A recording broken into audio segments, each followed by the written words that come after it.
One of the things I remember growing up was something my parents did pretty much every day. My mom usually got home from school before my father did, because she taught in the town next door and my father actually taught up in Groton. But the thing that struck me was every day when my father would come in the door, my mom and he would just sit and talk. For about a half an hour, 40 minutes, we weren't allowed to disturb them. This was their time. And they had a rule: they could not talk about the kids for that half hour to 45 minutes. It was to talk about how their day went, what they experienced, what was going on in their life, as a means of helping really to foster and deeper their relationship with each other.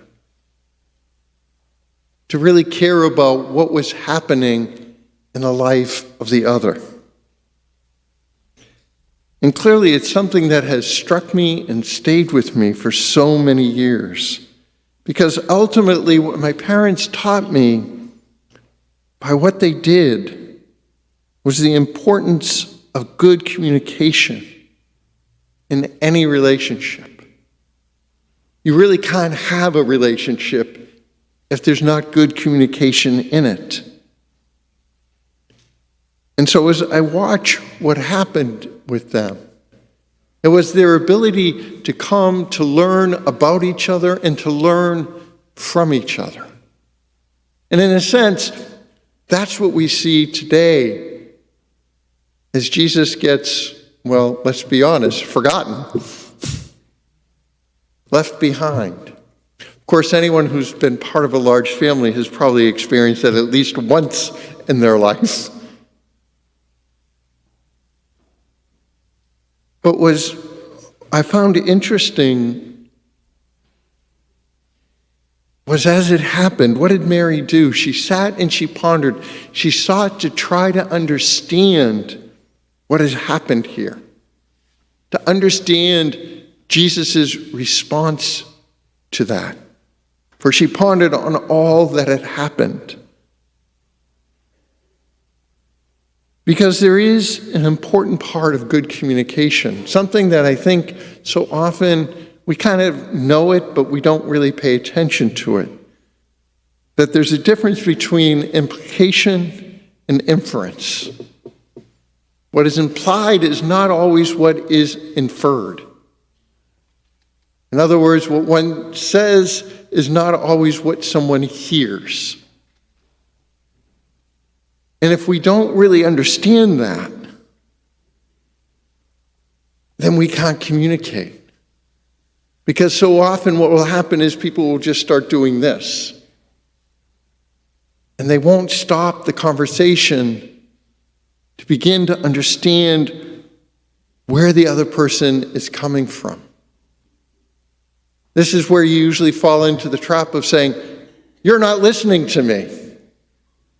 Because clearly if they were listening, they would understand exactly what you were saying, because you've said it so perfectly. But we know that's not true. And so we need to take that time to just stop the conversation and say, "All right, I'm not sure I'm understanding you. Is this what you said?" Or, "I'm not sure I said it clearly. Could you tell me what you heard?" Because when we're trying to truly communicate, it's not a debate. It's not about winning points. It's not even about getting to agreement. I know in my parents' life, in their marriage, they had to many times come to agree to disagree. They understood the other person, they just were never going to agree from the point they were coming from. And how important that is. Because it's not about who is right and who is wrong. Again, it's about, can we understand where the other person is coming from? And what that means for the life that you're living together.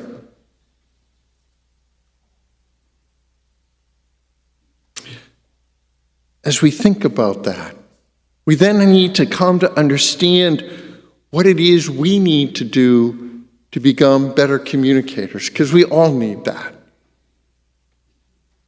Not just in family life, but just in life in general. And St. Paul, when he wrote to the Corinthians, actually gave brilliant advice on how to do just that.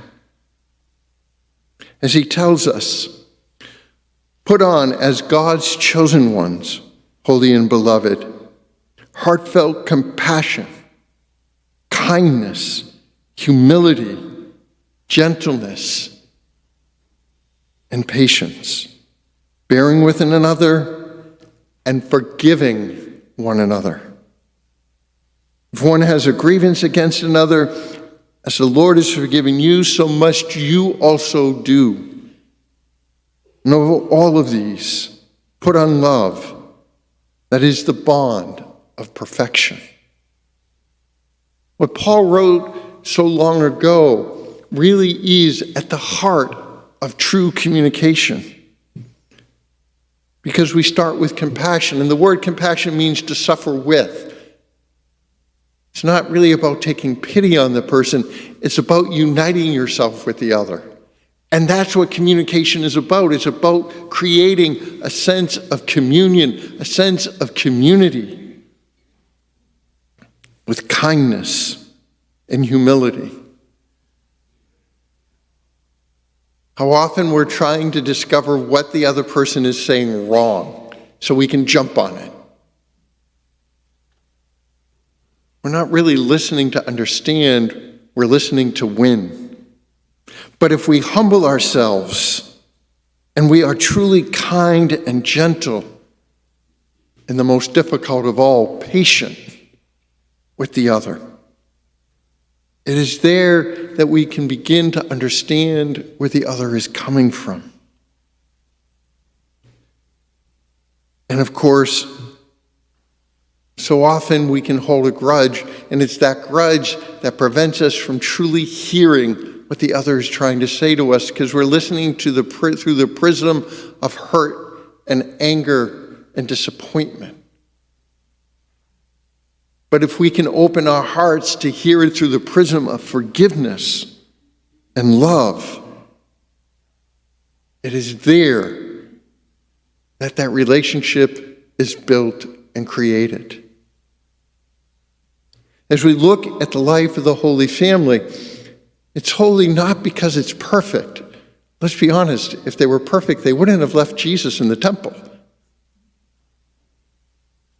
But rather what we can learn from Mary and Joseph, from Jesus, is what it means to become family. And I think it begins with good communication, with that open heart. Again, as Paul tells us, put on as God's chosen ones, holy and beloved, heartfelt compassion, kindness, humility, gentleness, and patience, bearing with another and forgiving one another. If one has a grievance against another, as the Lord has forgiven you, so must you also do. And over all of these, put on love, that is the bond of perfection. If we seek to emulate the Holy Family, this is how we do it.